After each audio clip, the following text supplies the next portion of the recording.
Hello and welcome to a new video. In this vlog I'm going to do a little bit of writing project planning, I'm going to do a little bit of art, and I'm going to do a little book haul. So make sure you have a snack, something to drink, and stay tuned for the rest of the video. Hi! Welcome to my floor. So today I am setting up a project that is going to be a separate video. And I'm doing a NaNoWriMo but in March Madness challenge. So if you're not familiar, NaNoWriMo is National Novel Writing Month, which is in November. And basically the goal of NaNoWriMo is to write 50,000 words in a month and write every single day so that you can finish your manuscript.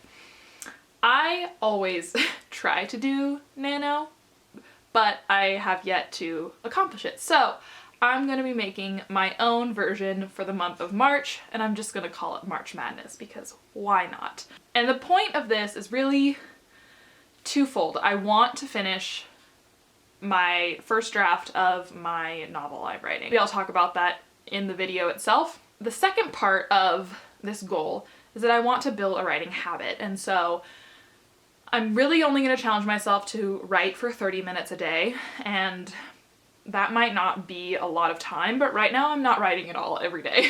I'm only writing when I kind of feel like it, and that is not getting me anywhere. So I want to set up this whiteboard today for my March Madness, make a little calendar of all the days, and then have space underneath for sticky notes where I can write the scenes that I need to finish. This way. This might also be easier for you guys to see it.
And here we are. Here is the March Madness sort of bracket, if you will. I have about 13 scenes that I want to write, and they're all the days, and I threw in some extra little doodles to make it cute.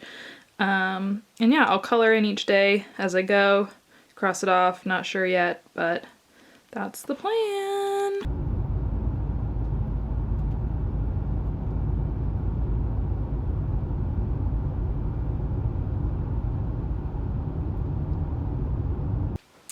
Hello and welcome to my floor. I am having some lunch in the oven, and I wanted to do a little impromptu book haul because I recently acquired quite a few books from either borrowing from friends and family, the library, or I just came back from the thrift store today and they had some really good deals. So, first up we have books I am borrowing from my family. So, first up we have I Am Not Your Perfect Mexican Daughter by Erika L. Sanchez. This is a YA sort of novel. It's supposed to be interesting. Next book I'm borrowing from my mother is The Dictionary of Lost Words by Pip Williams. This is a historical fiction about the development of the Oxford English Dictionary.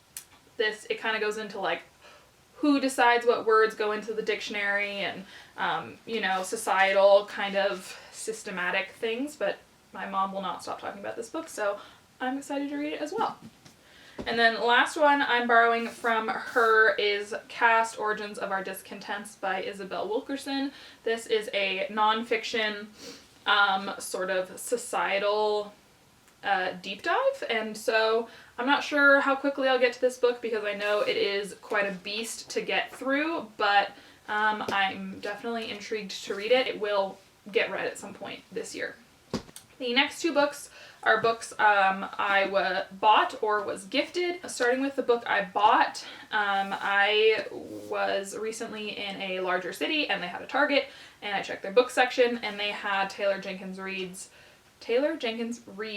newest book, Carrie, Soto is Back, which is about a tennis pro who returns after her early retirement. If you've seen my journal planning video, this is one of my must-read books for 2023, so I'm excited to get to it. Next up is a book I was gifted by a friend, and that is I'm Glad My Mom Died by Jennette McCurdy. This book kind of feels like it needs no explanation. This is Jennette McCurdy's memoir, and I am excited to read it. This is also one of my must-read books for 2023, so I might end up doing a video that's reading this, Carrie, Soto is Back, and then one of my other books that I need to read this year. What I got from the thrift store today. First up we have Thursday Murder Club by Richard Osman. This is supposed to be a murder mystery set in a retirement community. So a little quirky, a little cozy, a lot of great blurbs on the back, and I'm excited to read this. The other book I picked up from Goodwill is High Dive by Jonathan Lee. I feel like I've seen this cover before, but after reading the inside flap, I don't think I've heard of it before. It is a historical fiction about well, actually, I don't know if it's a historical fiction. It might be based on a true story, but it is about a bomb planted in Brighton, England in 1984. The thing that made me want to read it was this sentence: a bold, astonishing, intimate novel of laughter and heartbreak. High Dive is a moving portrait of clashing loyalties, guilt and regret, and how individuals become the grist of history. And so this just seems like a really interesting book, really interesting writing style. I feel like this cover looks like cat eyes, but I think that it's supposed to be the elevator buttons. And then last book I picked up from Goodwill, Beach Read by Emily Henry. I've already read this book, but I do not own any of Emily Henry's books. And this was actually the first book by her that I read. Loved this book. They also had People We Meet on Vacation at Goodwill, but that one isn't one of my favorites of hers, so I left that there for someone else. And now I have one of her books on my shelf. Last stop before I came home today, I went to the library. And I reined myself in at the library because I have a tendency to prioritize my library books before my other books because they feel like they have more of a deadline for me to read them, even though I know I could return them and then check them out later. I told myself I could only get one book at the library today. And this book is a different genre for me. I have been listening a lot to the podcast Books Unbound, and they read a lot of different books and book genres than I have ever heard of or have read before, and one thing they talk a lot about is graphic novels, and so I checked out my library's graphic novel section and I ended up picking up They Called Us Enemy by George Takei. But George Takei, if you don't know who he is, Here's his face. He was on Star Trek.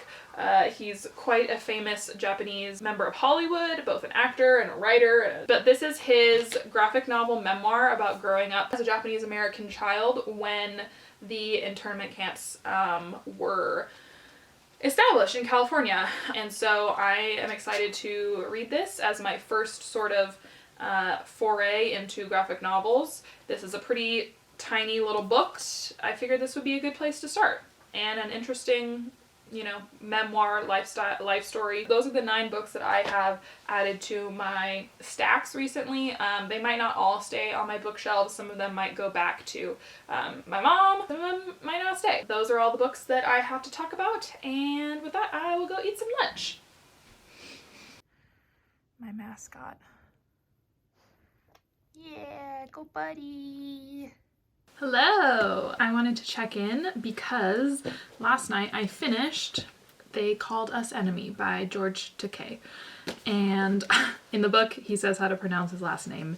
He says Takei like okay. So I actually finished this in 2 sittings. It's only 206 pages, and it's also like a graphic novel. So very quick read. It's George's recollection of being interned in the internment camps in California and in the United States when he was a young child during World War II. I think this is an important part of history that often gets overlooked, and I mean, even growing up in California, like, I didn't even know that there was Japanese internment in California until like mid-high school, and he speaks about it very plainly and also in context to other social issues that have gone on since then and happened alongside this. And so I think it's just an important context piece that everybody should read. And it's only like 200 pages, graphic novel. It reads very quickly. The art style is good. Not really any downsides to reading this. I think it's graphic memoirs, I think, are going to be a new favorite for me. But yeah, I recommend.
And that brings us to the end of this vlog. I hope you enjoyed, and if you want to see more content from me, make sure you hit subscribe and like this video, and I will see you in the next one. Have a good day.